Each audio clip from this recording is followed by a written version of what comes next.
Hello and welcome and namaste from New Delhi. You're watching DD India. Prime Minister Narendra Modi is taking part in his 12th G20 summit since 2014 in Johannesburg.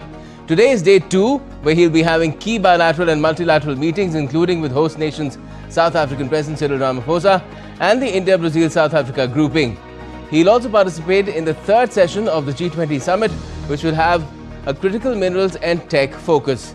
Day 1 in Johannesburg was also action-packed, where the leaders' declaration was adopted, which carries forward the spirit of India's G20 stewardship when it hosted the summit in 2023. We'll be getting you a comprehensive coverage with live inputs and expert guests as part of our special broadcast. I'm Gautam Roy, and this is G20 South Africa: Solidarity, Equality and Sustainability.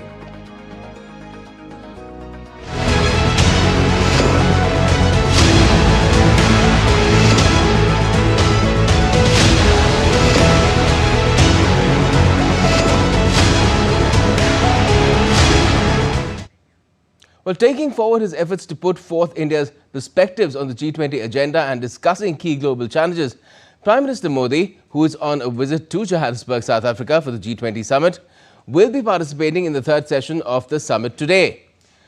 The Prime Minister will speak on a fair and a just future for all, critical minerals, decent work, artificial intelligence in the third and final session of the summit.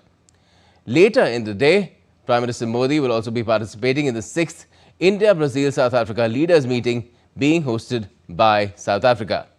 He will also interact with the leaders of the partner countries.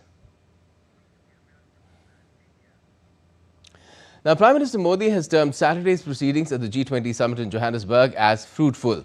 In a social media post, the PM informed about attending 2 sessions and sharing his views on key issues. He also informed about his productive meetings with many world leaders. He even shared a small video showing the highlights. Let's take a look.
Let's now elaborate a bit more on day 1 of Prime Minister Modi's participation in the summit itself. He addressed both the sessions on the opening day, thanking President Ramaphosa for his warm hospitality and for successfully hosting the summit. Addressing the opening session on inclusive and sustainable economic growth, leaving no one behind, Prime Minister Modi appreciated the work done by the group under the South African presidency in the areas of skilled migration, tourism, food security, AI, digital economy, innovation and women's empowerment. The PM emphasized that it was time to look at new parameters of development. In this context, he noted that the idea of integral humanism based on India's civilizational wisdom must be explored. The Prime Minister also addressed a session on a resilient world, G20 contribution to disaster risk reduction, climate change, just energy transition, food systems. He appreciated that the disaster risk reduction working group initiated by India is being taken forward. He noted that the approach to disaster resilience should be development-centric rather than response-centric, as exemplified in the Coalition for Disaster Resilient Infrastructures set up by India. Prime Minister Modi called for greater collective action on climate agenda to strengthen food security. In this context, he noted that the value of millets in promoting nutritional security and environmental sustainability has been enhanced.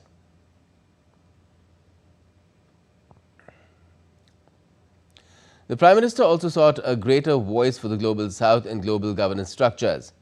In this context, he noted that the inclusion of the African Union as a permanent member of G20 in New Delhi summit was a major step forward, and this inclusive spirit must also be taken beyond G20.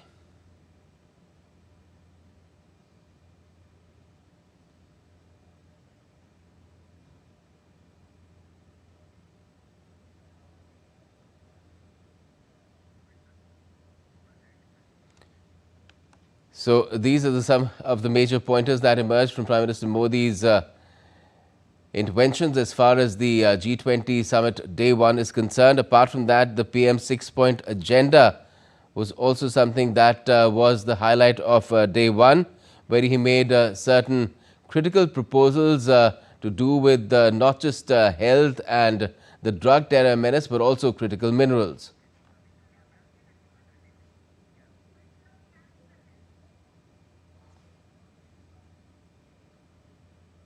India's approach to growth, development and well-being for all, Prime Minister proposed a few actionable for the G20 to consider.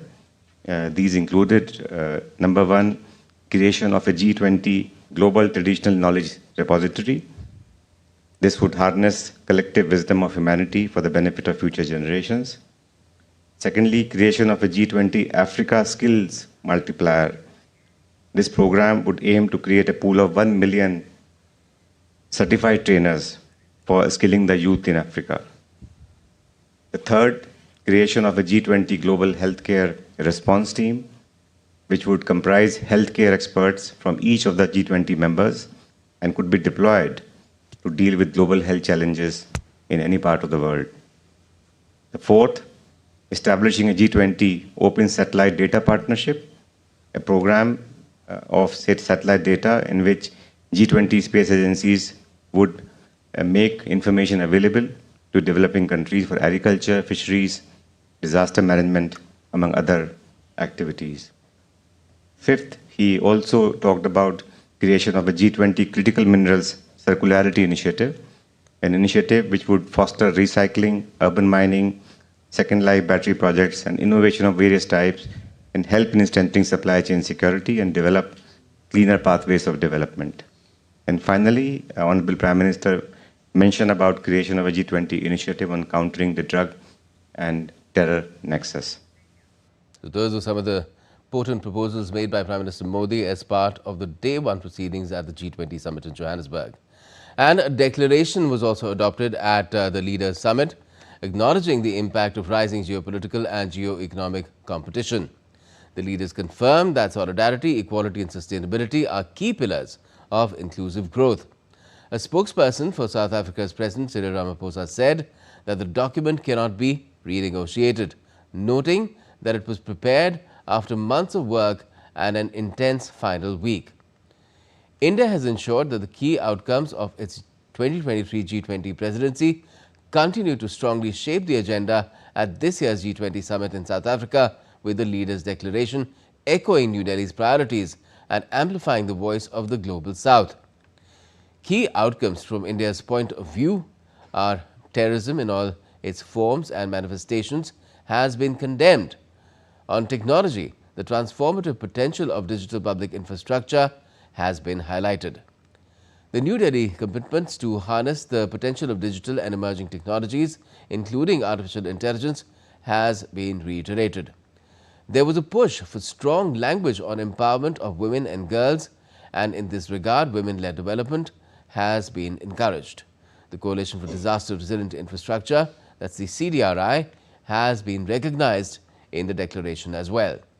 The Deccan high-level principles on food security and nutrition have been reinforced in the context of food security. This was also something that India brought on board in 2023. In health, the role of traditional and complementary medicine has been recognized, echoing the New Delhi leaders' declaration. The importance of embracing sustainable production and consumption patterns and mainstreaming lifestyles for sustainable development, or LIFE, has been recognized. India has also pushed for a call to reform the United Nations Security Council that improves its representation. And language from New Delhi leaders' declaration finds resonance across the document on various other matters.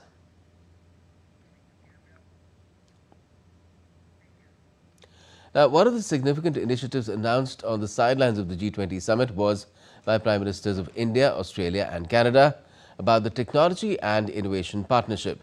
The leaders said the initiative will deepen collaboration between democratic partners across 3 continents and 3 oceans in emerging technologies, support diversification of supply chains, clean energy and mass adoption of artificial intelligence. They added that 3 nations look forward to working together to guarantee a better future for the coming generations. We see this as a very important progress in our ties with Australia and in our ties with Canada, and together the 3 countries now will pool in their respective capabilities and resources and see how best we can not only just address issues on technology, on energy, on supply chain just for themselves, but what can be made available for others as well. So that is, we have put out a detailed joint statement, a common joint statement which has been adopted by the 3 countries. So that will give you more details of this very important collaboration that has been set in motion in Johannesburg. Thank you. So quite a lot to take in as far as day 1 of the G20 summit in Johannesburg is concerned. To talk about it further, we have Dr. Rajan Kumar with us.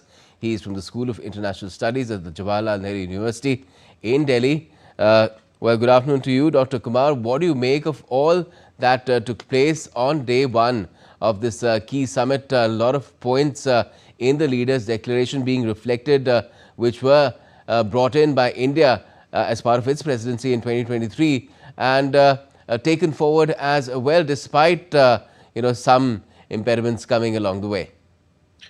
Thank you, Gautam, for having me here for this important summit. This is very important for India because we hosted this summit 2 years back, and the Prime Minister Modi is visiting, despite the fact that some of the important leaders are not there. So that enhances the significance of India and also Prime Minister Modi in a way, because Trump is not there, then Russia, China they are not being represented by the top leaders. So from that context, in that background, Prime Minister Modi's visit becomes important because beyond these countries, probably he's the most important leader without any doubt. And what the initiatives which have been taken, the declaration which has come, it includes many of the things that India was pushing for, be it the issue of terrorism, the drug trafficking, be it the issue of sustainable growth, and this what you call climate financing, indigenous knowledge. So a lot of things which India has been pushing for at the level of global politics. So those points are being manifested and they reflect in the declaration of the summit. The fact that this summit has come up with a very important declaration despite the absence of President Trump. So that's again an important signaling message to United States that if United States doesn't decide to participate in a summit, doesn't mean that other countries can't take decisions. And Ramaphosa, the South African leader, he emphasized it very strongly that this declaration, the statements now which have become part of the declaration, they cannot be renegotiated. So essentially, he's trying to say that now US cannot put pressure on these countries to renegotiate on the issues where the decision has been taken. So there are a few things that I would like to say. This meeting is very important. First, because this is happening in South Africa. Second, that if you see the issues and agenda, the focus has again been centrality of Africa, sustainable growth, etc. In that context, Prime Minister Modi also proposed some of the initiatives which in my view which in my view are very important. Initiatives which have been, for instance, the global skilling G20 skilling program for Africa, which will create 1 million skilled workers and who can train later other people. So that is very important contribution. That can be important contribution of G20 for Africa. The growth and sustainability of Africa, that again is an important issue. Prime Minister said that Prime Minister has been focusing on a few things, let me tell you, in all the meeting. One is the issue of India's civilizational ethos. And related to that is indigenous knowledge and technology. So that again, those points have been reiterated by Prime Minister. How India's civilizational values can contribute to the global development and global peace. So those are important, steps from India's perspective. Again, one important thing which has been raised by Prime Minister Modi, and this will appeal United States, the issue of drug trafficking. Drug trafficking, is an important issue for Russia. It is very important for United States, especially Trump administration. And Trump administration has been taking action to control drug trafficking, and the nexus which exists between drug trafficking and terrorism that impacts a large number of countries in the world, including India. And also use the word fentanyl, and fentanyl is very important for United States. So that issue, in my view, is again very important. Another important issue which has been raised which Prime Minister underlined very strongly, is the issue of this critical mineral, this technology and circularity of where the used batteries, etc., can be used. So G20 should think of not only importing batteries from other countries and promoting clean energy through that, but also how those batteries can be reused. So circularity has become an important concept. So that I think these are the important points in which from India's perspective in the G20 meeting, and also because it's in Africa, and Africa is the continent which has the largest, youngest population in terms of, and is the youngest continent. And India has been focusing. India recommended the inclusion of African Union in the G20 meeting that it hosted, and so India's solidarity with the larger concept of global South, that in my view gained prominence, and India is certainly one of the leaders of the global South today. Well, definitely, and it can also be said that the focus on global South remains consistent as far as G20 is concerned. It was through the course of particularly the last 4 years that it was completely reinforced. It started with Indonesia, then India, then of course in Rio as well, in Brazil, and now South Africa. But the concern is whether this will continue or not, which is why perhaps you had a spokesperson of President Ramaphosa also saying that this declaration which has been adopted, it cannot be altered, and because the next steward because the entire cycle of 20 years has been completed, and it's back to the US, and this time around the US has been well, let's say uncooperative is a milder term perhaps to use, but what does it speak of the future of the kind of actions that G20 wants to take? G20 has an amazing future, let me tell you, because these are the countries which will decide the future of the world. Because they control more than 80% of the global economy in terms of security, in terms of trade. If you take any parameters, G20 essentially is the body which works like a global cabinet. Let me tell you, I'll consider this United Nations if that can be compared with the what do you call it parliament. So this is the cabinet where these are the countries which decide the future of the world. So the policies which are decided at this level, they create an atmosphere for a conducive atmosphere for decisions which can be taken forward through different committees or different other organizations and state policies.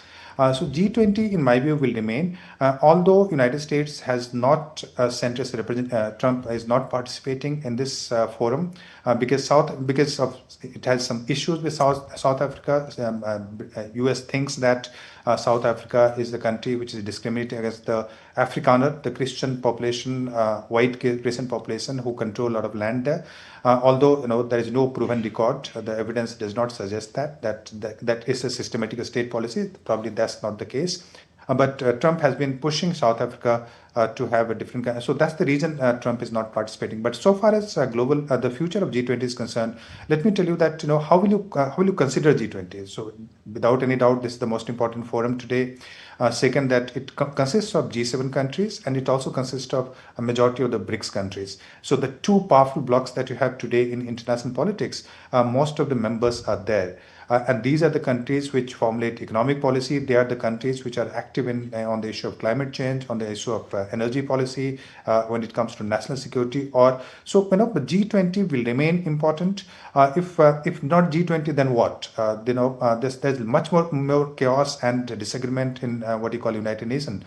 So United Nations is divided. United Nations is a very lengthy, is a very huge body where decision making becomes very difficult.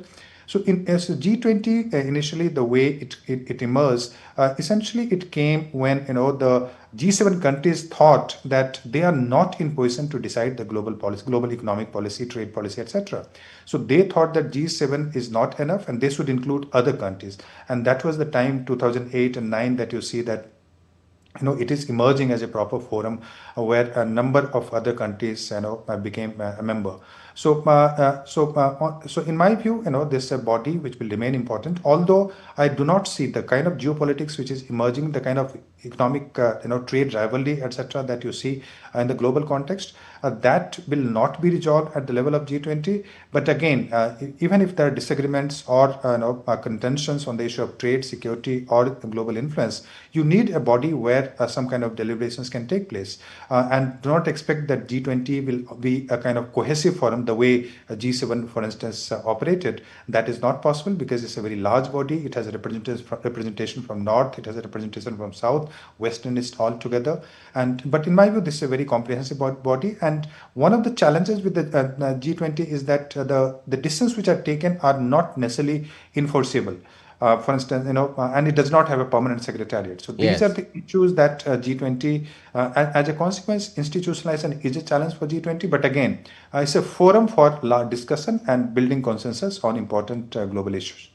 And as far as large discussions go, a lot of things that have emerged in the declaration and the proposals, particularly that Prime Minister Modi made. I mean, what could Donald Trump have against this initiative on, against drugs and terror? It would be music to his ears, wouldn't it? But it seems that Donald Trump, he gets swayed easily by events, and especially when he meets one-on-one with leaders, because we just saw a few weeks ago when Trump met President Xi in China, not in China, I beg your pardon, South Korea, he declared a G2. Yeah, but I know, G2 is a kind of, is being discussed because of that meeting, and also earlier when Obama kind of, tried to come closer to the Chinese president. But G20 is a body, number one, let me tell you that they do not agree in most of the global issues. They have divergent views on the issue of conflict, which is happening in Gaza or Ukraine, or on the issue of trade, on the issue of climate change. So they are diametrically opposed. So to think that G20 is a group, is a body, I think is a kind of misnomer, is a kind of misconception, because they are the two rivals. They are not Cold War rivals. They are two emerging, rivals where China is trying to assert, and the United States is trying to maintain the status quo in terms of the privileges and power that it enjoyed in the last 20-30 years. So G20 cannot be called a grouping. Just because two countries come together and the two leaders decide to work on having a mutual agreement on trade and other issues does not mean they can decide the future.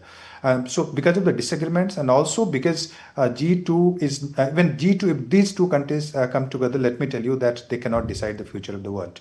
Although the coming together is not even a remote possibility, that is not even the realm of speculation that US and China would agree on security, climate change, and developmental issues. No, that cannot happen. The kind of mindset that United States has today, it is completely anti-China kind of mindset. Same is in China, because China thinks that the country which is trying to contain the rise of China, that is United States.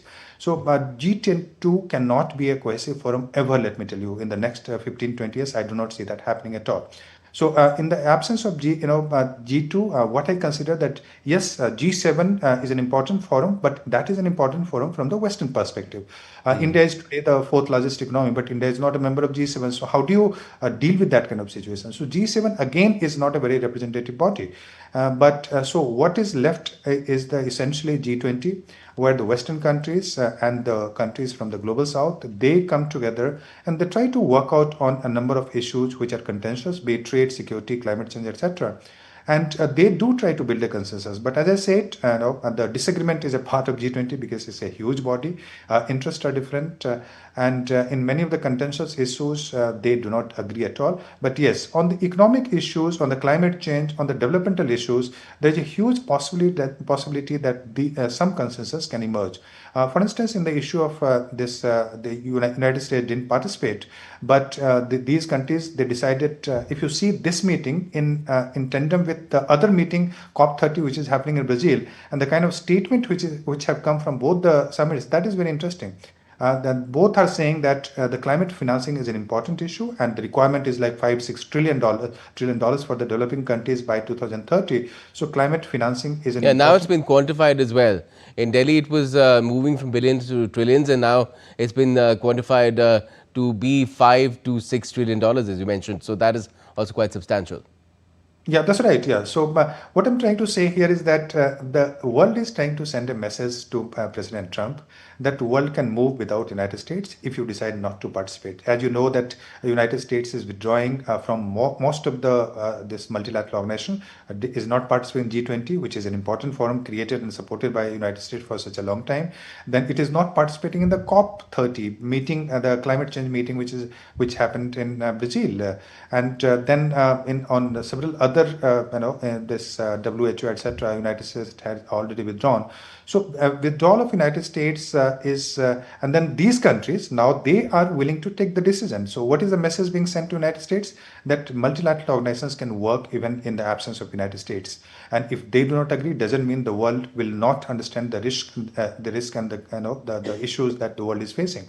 So they came up with the resolution on the issue of what do you call it, food security, energy, climate change, this disaster management. So number of implementable agendas have been discussed, and I think that should be taken very seriously by the United States. Okay. Let me take that across to my colleague joining us live from Johannesburg now, DD India's Amrit Pal Singh. Amrit, Dr. Rajan Kumar is very certain that the G20 nations have sent out a clear message that even despite no US participation, the world, the G20 can get things done, can set an agenda and act on it as well, take it forward too, as to what has been consistently put out over the last 3 meetings and now in the 4th, where the Global South has been leading the agenda. Do you feel that is a sense that is permeated through Johannesburg, where the leaders have been meeting, their delegates have been meeting as well? Yes, Gautam. I think despite the US absence, the very fact that if you look at the leaders' declaration or the Johannesburg declaration, it is very certain on some things and there is forward movement on that. So despite the US boycotting, the US boycott did cast a shadow here, given that it's an important economy of the world, arguably the most powerful nation of the world that drives geopolitics. It did impact G20, but not in a way that it was able to bring G20 to a screeching halt or down to its knees, or that G20 does not exist without the United States. That just wasn't the sense here. In fact, if anything else, it only strengthened the resolve of the G20 of the Global South, and the stamp of the Global South agenda, their priorities, their concerns, their aspirations are clearly evident in the Johannesburg Declaration, which was adopted by an overwhelming majority yesterday. And there was consensus on a lot of issues, as Dr. Rajan Kumar was saying.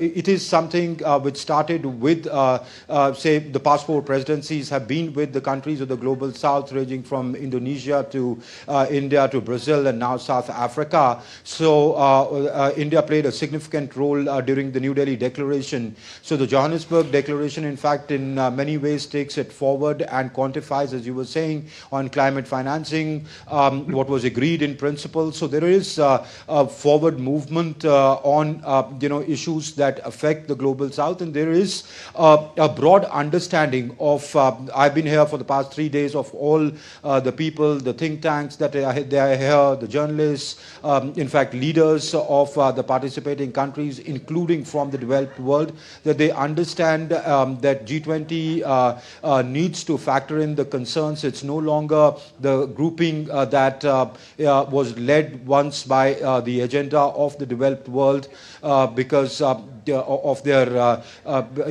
share of economic resources, but now there is an increased realization that's dawning upon, and that we see that in the outcomes of successive. We saw that in the Bali outcome, we saw it in the Delhi outcome, we saw it in the Rio de Janeiro outcome, and now at the Johannesburg outcome. Gautam?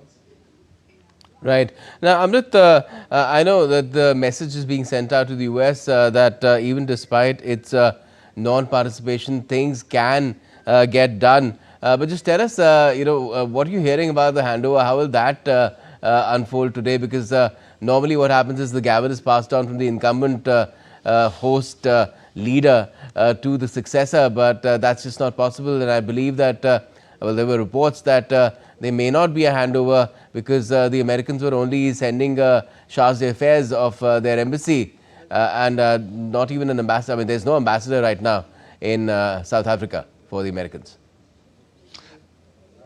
That's right. That's the question that everybody is asking. That's the most keenly asked question here at the venue, that how will the handover take place? Generally, the baton is passed, you're right.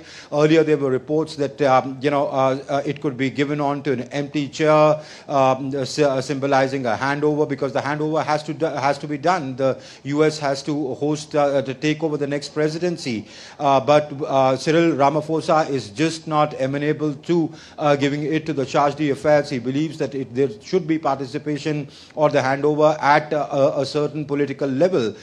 So that's not happening. So that it'll be interesting to see, because yesterday their foreign minister was categorical in saying that if they're not interested in a handover, then let it be so.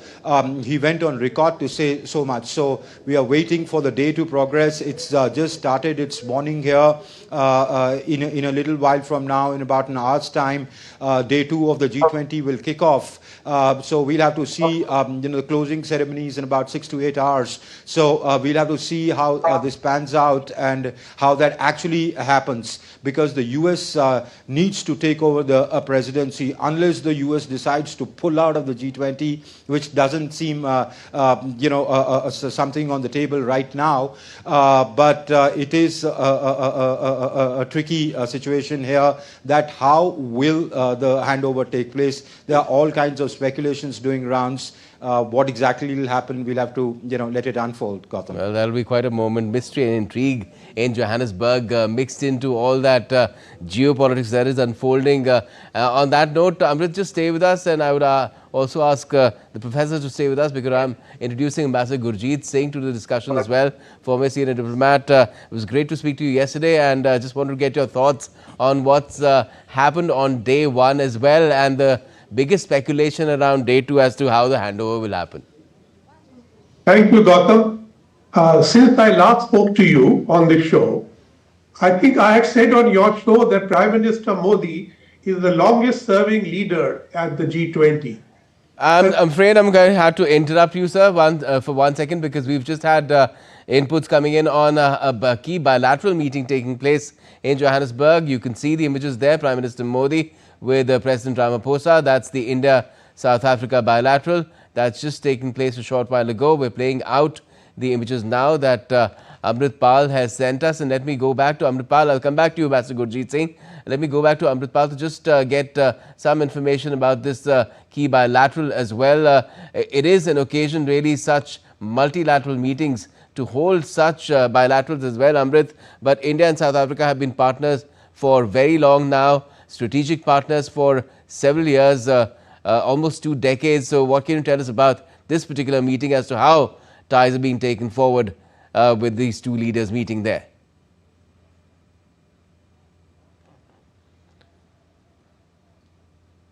resolve to take the relationship further, to strengthen the relationship both at the bilateral level and also take coordinated positions at the multilateral fora, because both of them are developing countries, not just at the G20. There was close coordination between India and South Africa as far as G20 is concerned, because in a way South Africa is carrying forward the agenda of the India's presidency of G20 2 years ago. Also in a little while from now, the three leaders, that's President Ramaphosa, President Lula da Silva, and Prime Minister Modi will meet for the IPSA meeting. That will be very keenly watched. So taking coordinated positions on other fora like IPSA, on G20, at the UN, to push the development agenda forward. Both sides, I understand, reiterated that what the Prime Minister raised yesterday of redefining how we look at development parameters, making it more human-centric, bringing in, keeping in mind the concerns and aspirations of the people who are disadvantaged, seeing that whatever is agreed upon at the G20, how it trickles down to for poverty alleviation, for growth of these countries, and growth which is inclusive and sustainable, issues that concern these countries, including from healthcare to skilling the populations. In fact, it was a part of the proposals that Prime Minister, in his intervention yesterday on day one, in the two sessions that he addressed, brought up. So I think this meeting was significant. It's just going to be followed by the IPSA meeting. So I think it was a significant meeting, and as you said, India and South Africa share a very good relationship. Prime Minister Modi and President Ramaphosa have been talking to each other. There is a good relationship. Foreign Minister or External Affairs Minister Jaishankar is here as well. He's been talking to his South African counterpart and other counterparts from the emerging economies. It was really reiteration of strengthening this partnership, which is working on the right lines, both on development, but also on defense, security, and the issues that affect the world, like climate change and sustainable development. Gautam. Certainly. And Amrit, we have a huge contingent of our diaspora as well in South Africa. 1.7 million strong, I believe, almost 3% of the population of South Africa. That is another bridge that we have with that nation, apart from the historical one, even through the struggle against colonial occupation. Do you feel that that is something also that the leaders would have worked to further enhance? Oh, absolutely. I mean, the diaspora angle is a very important angle in the relationship between the two countries.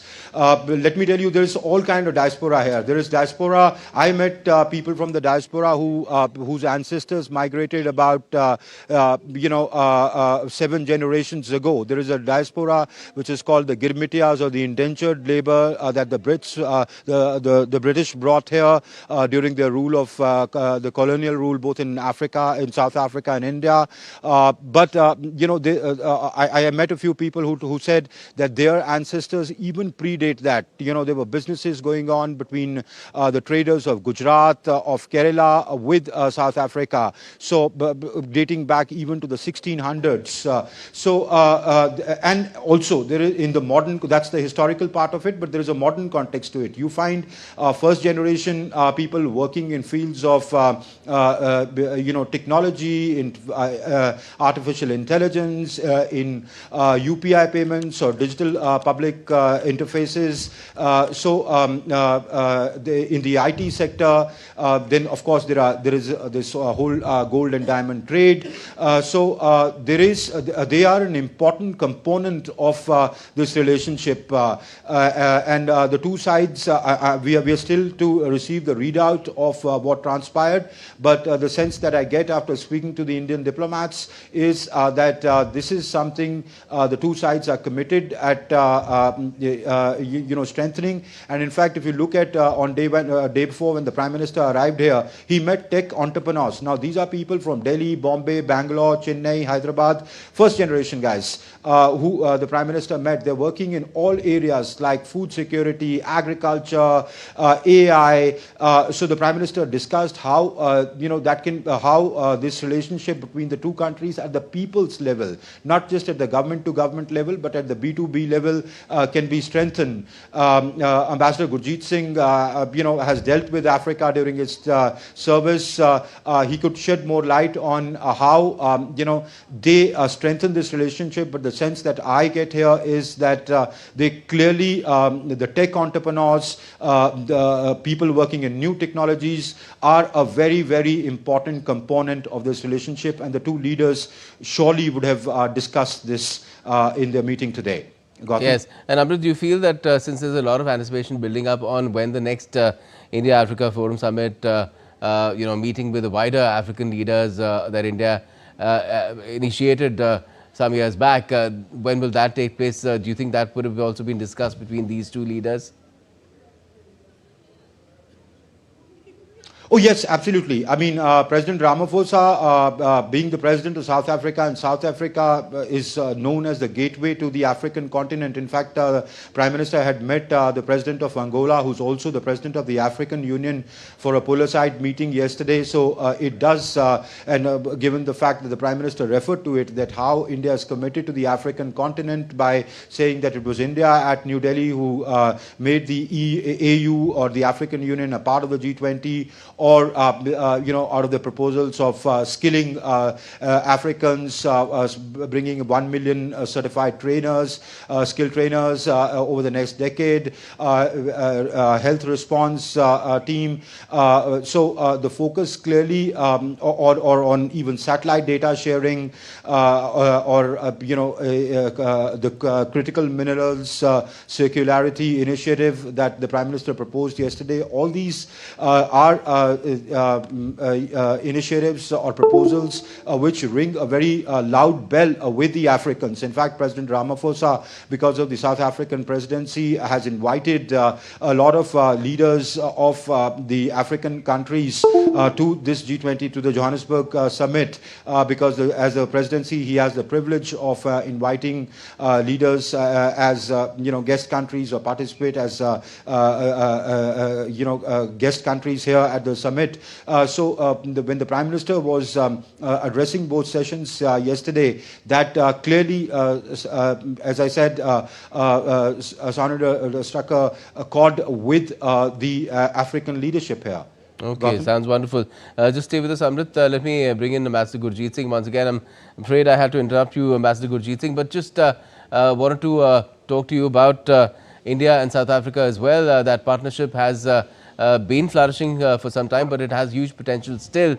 Do you feel that these two leaders would have taken up issues which will ensure that this makes further and rapid progress?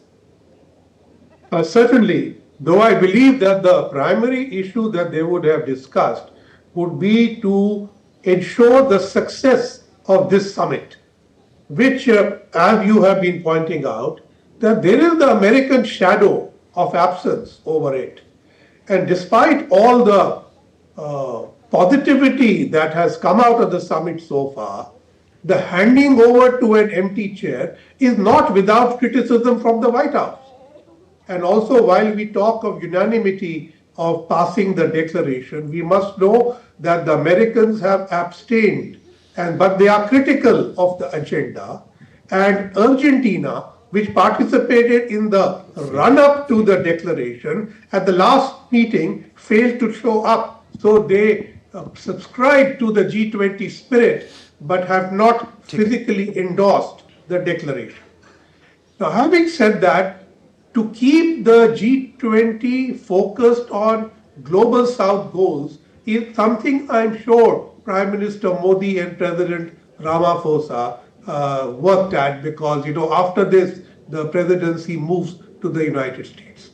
Now coming to the bilateral between India and South Africa. economically sound, politically under potential. On politics, geopolitics, there are too many variations now between India and South Africa. But on the economic side, they remain a potent partner, including for investment and trade. It is this aspect which needs enhancement. We need more South African investment in India, and this will come like the first meeting Prime Minister had with NASPER or subsequently with Indian-based tech companies which have made South Africa their home. So there are South African successes which will contribute to the Indian growth story, which in turn will contribute to the growth story of India, Africa, and India and the global south. Certainly. And Professor Rajan Kumar, the aspects that are there of India-South Africa ties, a lot is talked about the history, the people-to-people ties through the diaspora connect, but we don't hear too much about, I mean, of course, there's trade and investment too, but we don't hear too much about collaborations or the way they are taking their strategic partnership forward in defense and security, in critical technologies and now minerals as well. Do you feel that is something that we'll hear more of in the years to come following this particular meeting? I think, yeah, in the past, what we have is the goodwill, and in the future, what we have is the economic prospect with Africa, let me tell you. This is hugely underestimated, the kind of trade that we have with African countries. Let me tell you that African countries together, they constitute the third largest trading bloc. If you leave aside European Union and China, then we have a trade of more than $100 billion. Exact figure you can check, but approximately a little more than that. Yes. So that amount of trade, Africa is not taken that seriously the way it should have been, and the kind of news, etc., that we get. So you're absolutely right. Because of Eurocentrism, our focus is always either America or European countries, but we need to focus on the future, and the future is Africa. Why? Because Africa has massive population, and most of the countries, let me tell you, is Africa, but most of the countries are growing, and they have a reasonably decent GDP growth rate in the future also, expected growth rate. Second, that this is the youngest continent. Third, and most important, because that is the area and the region where you can invest and get critical minerals that we have been looking for, and China being China controlling most of the mines already. So there are very few places we can actually go and get these kind of minerals. So Africa offers huge opportunity in terms of minerals. And if you see the India-Africa trade, so most of the things that we're importing, they're essentially different types of minerals. So from that perspective, again, I think African continent is very important for India. And global south, we have a huge solidarity because of the historical reasons, but also because geopolitical reasons. Be it the issue of conflict and security, be it the issue of trade policies, climate change, etc. Our interest, food security included, our interests definitely converge with the African countries, and that's the reason we need to take these countries together. And I'm very happy that this in the summit, many of the countries, the United States didn't go. Xi Jinping is not there, and then this Russian president can't go for whatever reason. So Prime Minister Modi's visit becomes very important. He is one of the central figures, let me tell you. And India, talking about the global this solidarity, so that is being now implemented in the sense that there's a sense that India is serious about the concept of global south, and not just using as a rhetoric or as a kind of as a forum which can be used against the West in the argument. So that sends a very important message. And as far as India's trade with South Africa is concerned, so there is roughly around 18 billion, which is again a good number. If you see individual countries. Yes, that was the level in 2024. Yeah.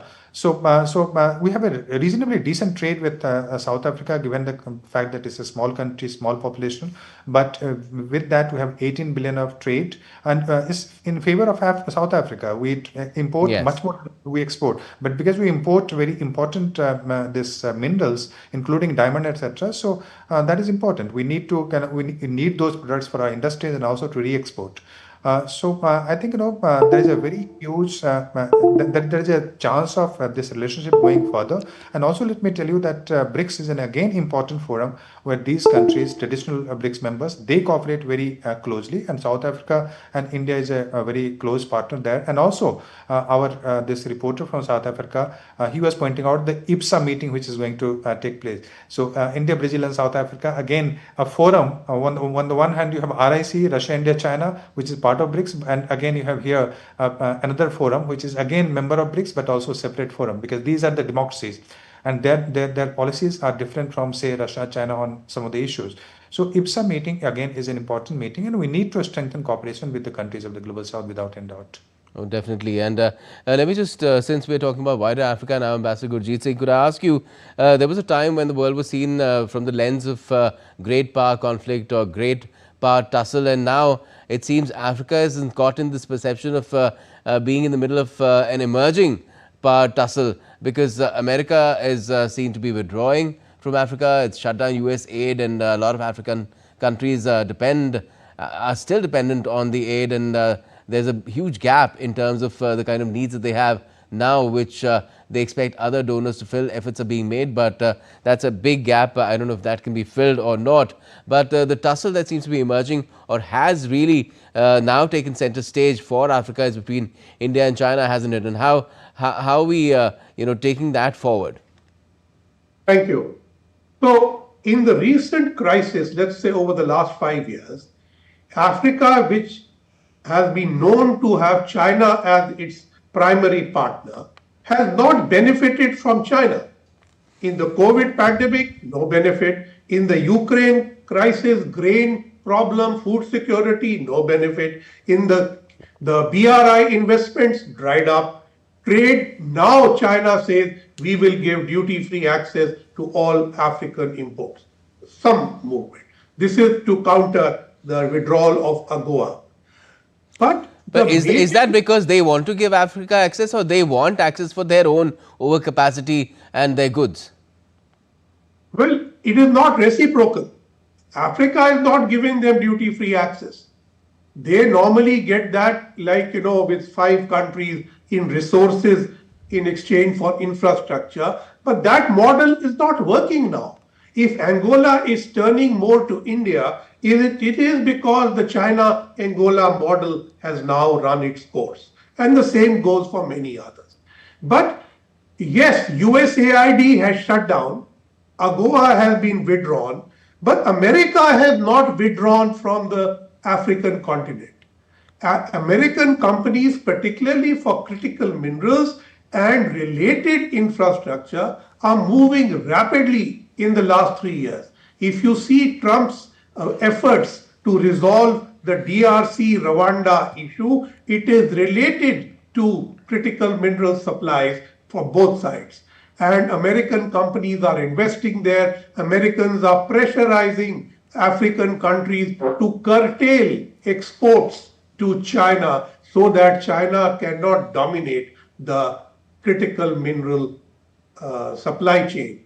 It has not reached a crescendo yet, but this is what I see happening.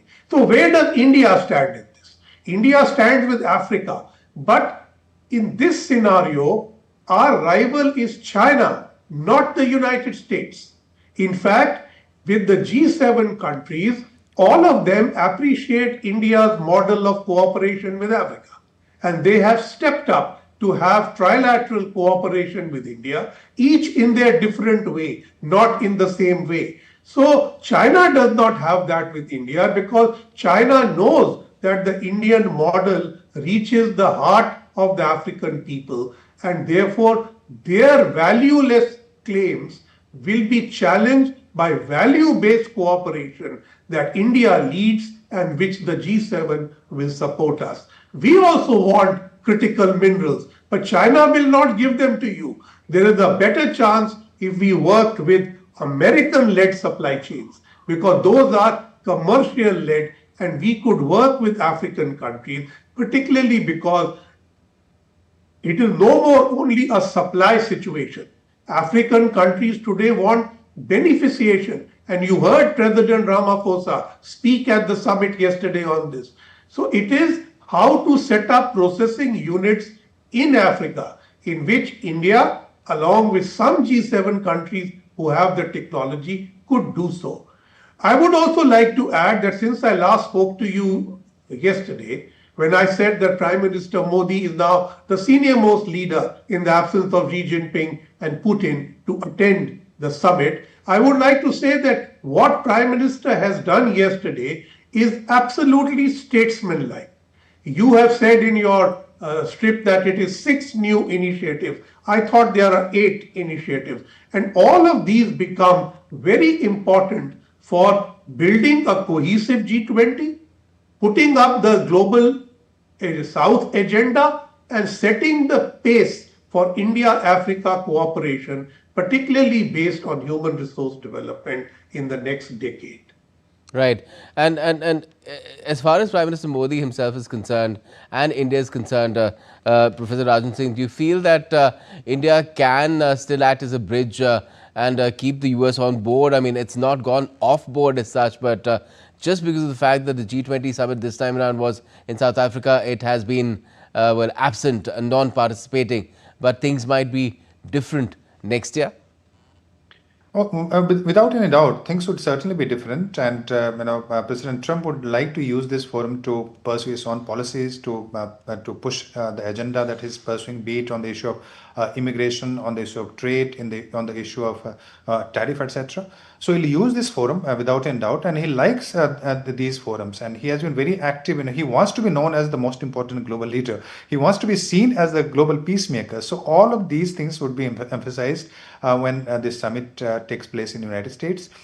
So things would change, and I don't think US has any, and US is not planning to withdraw or weaken this institution as such. But yes, there are two things I would like to say very upfront. One is that US under President Trump does not take multilateral organization very seriously. He believes much more in bilateral diplomacy rather than multilateral diplomacy. And that's happening with all the institutions, be it United Nations, World Bank, or the WHO, climate change. All the institutions are suffering. So that's number one. Second, also that US does not believe, let me tell you, that G20 is a great forum where policies and agendas can be pursued. And he also thinks that in a forum like G20, many countries kind of club together against United States. So these are the fears that United States has. But yes, India's participation, the question that you asked me, becomes extremely important because India is India follows a multi-alignment policy, is a democracy, but also is a member of BRICS, and it has a very active cooperation with countries of BRICS. At the same time, India being a democracy, India also has very close partnership with most of the countries of the West. So India is a kind of, it's an important, for instance, if India doesn't participate in, say, G20, then G20 Global South representation would be questioned. If India doesn't participate in the BRICS, then BRICS, the relevance of BRICS would be questioned because India is important, probably the most important democracy from the Global South. So India can work as a bridge. India would not go into convincing Trump to do anything related to G20, but yes, India should participate actively in the G20 and try to voice the voiceless South, which many times are ignored in bigger forums. So from that perspective, between the Global South and West, India is certainly a bridge. Okay, we'll talk about this further in the context of what we can expect to unfold on day 2. The moment of the handover is a much anticipated one, and one pregnant with a lot of questions. We will try and address that as well with our expert guests, and Amritpal Singh on the ground in Johannesburg. We're taking a quick break at this point in the special broadcast, but do continue with us.